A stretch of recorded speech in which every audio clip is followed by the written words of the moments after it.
What's up guys, and welcome back to another episode of the Realistic Career Mode. This is episode number 61, and we're starting today's episode off with this. Callum Hudson-Odoi, not pushing pressure on you, Gaffer, but wanting to say I'm really feeling a part of the dressing room now. Got a great relationship with the rest of the lads. I think I could really add something on started games, rather than always coming off the bench. Callum, you've literally just signed for us about 2 weeks ago. Always coming off the bench. You've been here for one Premier League game so far. But I do kind of like it though, because if there was ever a player to have that kind of conversation with me, is there a better fit than Callum Hudson-Odoi? I mean, he's wanted more and more and more and more and more game time at Chelsea. Ever since he came out of the academy, there's been rumours for, well, all the seasons he's been in pro football, really, that he would want to leave to get more consistent game time elsewhere, as he sees himself as being a bigger part of a squad somewhere else. So I guess I kind of like that, really, for the realistic feel there. Callum Hudson-Odoi already not happy that I've told him he's going to be an impact sub in this team. I said things will be different, Callum. You'll get more game time this year, and you will as well. He popped up with the late winner against Everton in our last game in the last episode, but, I mean, you got Pulisic, you got Havertz, you got Dembele, Thuram's just come in as well. Mate, I'm going to try my best to give you as many minutes as I can, but there's a lot of competition, bro. You got to realise that. He did score the late winner against Everton, though, so he does give me something to think about, at least. Anyway, first game of today's episode, meeting in the top two in the early pace setters in the Premier League here, away against Steven Gerrard's Aston Villa at Villa Park. Heading into the game, both teams in the top two right now, and both teams off to impressive starts here for Season 4 of the save. So taking Aston Villa away against Steven Gerrard's side, if we do want to be title winners this season, if we do want to win the league, well, these are the games we need to win. The big games, the big clashes here. So taking on Aston Villa, I knew this was going to be a big one away at a ground where, you know, I don't normally play very well at. Well, 31 minutes in after a lively, action-packed start to the game where both teams had good chances. Mendy and Martinez had both made really good, impressive stops early. Half an hour in, we had the breakthrough. And this is why Callum right now is still on the bench. Captain America's second of the season, Christian Pulisic, opens the scoring with his second of the campaign thus far and gives us the opener as we headed in to the break. Up by a goal courtesy of the former Dortmund winger, and right after the restart, leading by one, looking to double our lead. Kai gets around his man, shot blocked, chance remains alive. The goal scorer Pulisic whips it in. Oh, I love this goal. This is so hard to execute. If you play FIFA, you'll know how hard this is to execute. When it comes off, it looks amazing. When you dummy the ball for a teammate. Yep, Pulisic whips the ball into the middle. Tammy Abraham lets the ball run through his legs. What a camera angle here, by the way. Celebrating with the away day, boys. Pulisic rolls the ball in.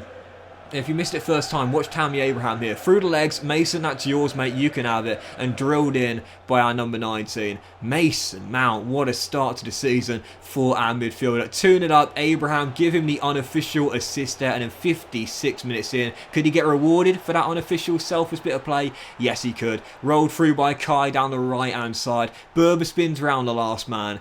Aston Villa 0, Chelsea 3. He had a loan spell at Aston Villa several years ago. I should have shown respect. I forgot, my bad. Even so, 3-0 Chelsea, absolutely cruising out of Villa Park here. And whilst Bertrand Traore, also a former player of ours, made it 3-1. No respect on show for the former players here from Bertrand Traore and Tammy Abraham as well. Aston Villa got a glimmer of hope, but really, I felt as though once we took the 2-goal lead, we kind of knocked any kind of confidence Aston Villa had. They cut it to 2, but I still felt as though there were more goals in the game. We could possibly re-extend our lead to 3 and get a 4th goal as well. From kickoff, passing the ball forward, Trevor Chalobah rolls through Reece James down the right-hand side, gets it back to Chalobah, and Chalobah crossfields to Fikayo Tomori on the halfway line. Quick little half volley to Cucurella, and a 1-2 with the Spaniard as we control the ball, knock the ball around nicely, as Reece James gets on it down the right, chests it, plays it back to Chalobah, and Trevor back to De Vrij. Keeping hold of the ball, not looking to force the issue, and keep hold of possession 9 with 22 minutes away from a big win. Kante, crossfields out to Kai Havertz. Havertz controls, flicks it over Tyrick Mitchell, the left back, tries to get around the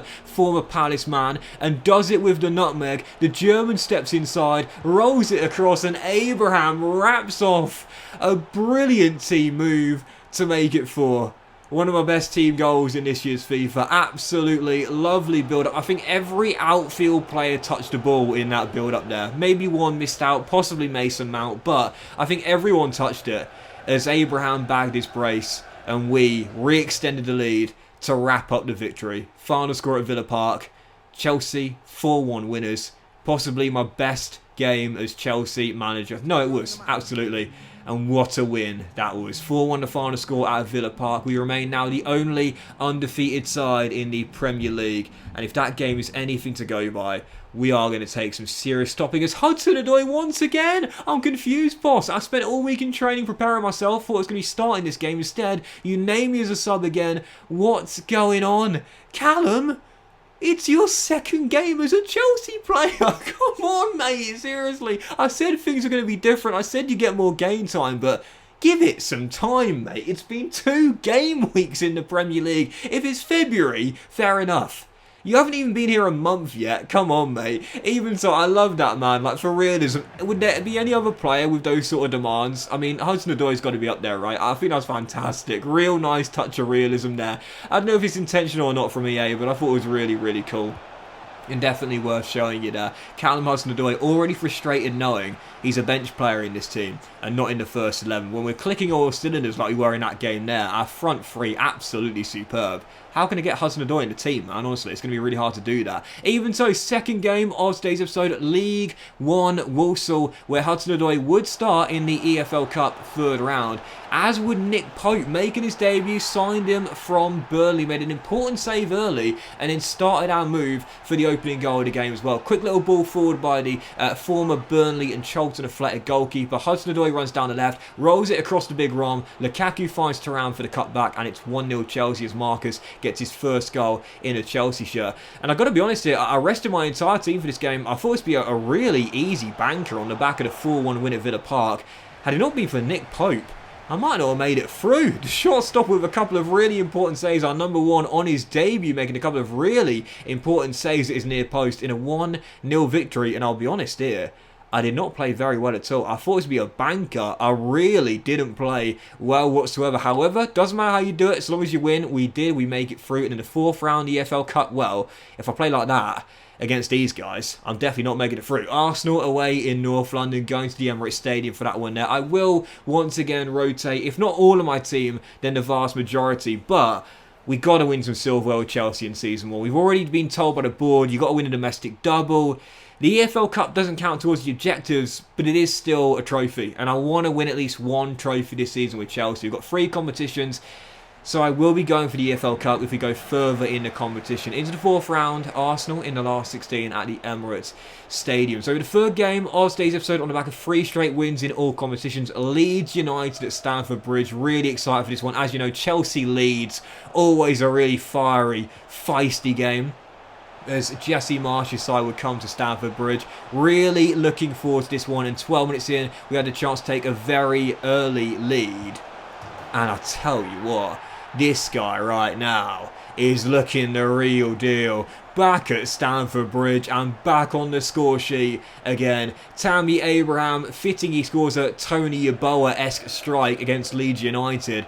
Abraham with a sensational left-footed effort from just outside the area gets yet another goal as we signed him from Arsenal in the summer. We spent the big bucks to bring him back to Chelsea, and it's safe to say we're getting a return on investment we were looking for. 5 goals in 6 games already for Tammy Abraham, and this is why Romelu Lukaku, despite being a couple ratings higher, is still on the bench. Abraham right now is just on fire, and he should have had an assist as well. 35 minutes in, rolled through, and N'Golo Kante, now our captain.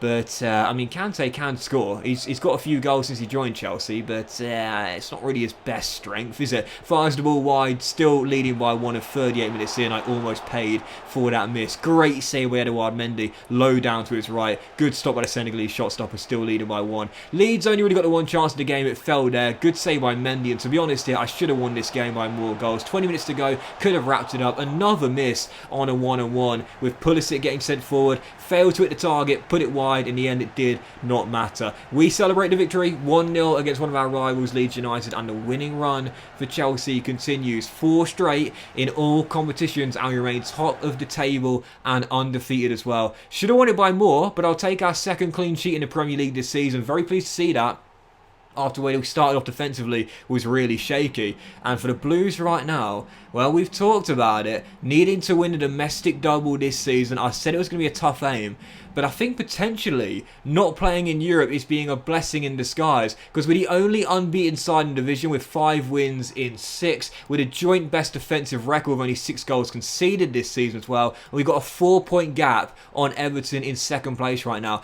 When you look at the fixture list here for October, there's only 4 games, and I know you see the biggest one there. You've got Liverpool at home, the Magpies away, Arsenal away in the Cup, but also my first return to St Mary's. Oh, it's going to be a feisty atmosphere on the South Coast. Very much looking forward to that one there. My first trip back to Southampton since leaving them in the summer. But, you know, if we're playing in Europe, we've got a couple of Champions League midweek games in October. You know, we've got the same in November, especially we're going far in the Cup as well, the Carabao Cup I should say. We'll have even more games to squeeze in. Instead, we've got rest time. We've got rest time we wouldn't ordinarily have, and that's why being asked to win a domestic double is a very tough ask of this Chelsea team. With no European football, that means our side for the most part is going to be fresh for the vast majority of our games. We won't need to chop and change things like we ordinarily would. Top of the table, 4 points clear, and again, that could prove to be a blessing in disguise, and it's feeling that way to start the campaign off. So first game of October and the final one today, taking on Eddie Howe's Newcastle away at St James's Park, 36 minutes in. Oh my goodness, I said it a couple episodes ago, my 2 stars of this Chelsea team celebrating together, Tammy Abraham and Mason Mount, and they both came out of the youth academy as well. Abraham's 6th goal in 7 games, leading away right now in the race for the golden boot early on into the season. And for Mason Mount as well, he's leading the way in the race for the assist title right now. My 2 stars in this Chelsea team both came out of the youth academy. They linked up for our first goal to open the scoring, and they linked up for the second as well. Tammy repays the favour, rolls it across to Mason Mount, and our young midfielder drills it past Dubravka with the deadliest of strikes. You know Frank Lampard would be proud of that one there, as he finds the far corner, and we go 2-0 up right before the break at St James's Park. Mason Mount and Tammy Abraham, Chelsea Academy grads, are absolutely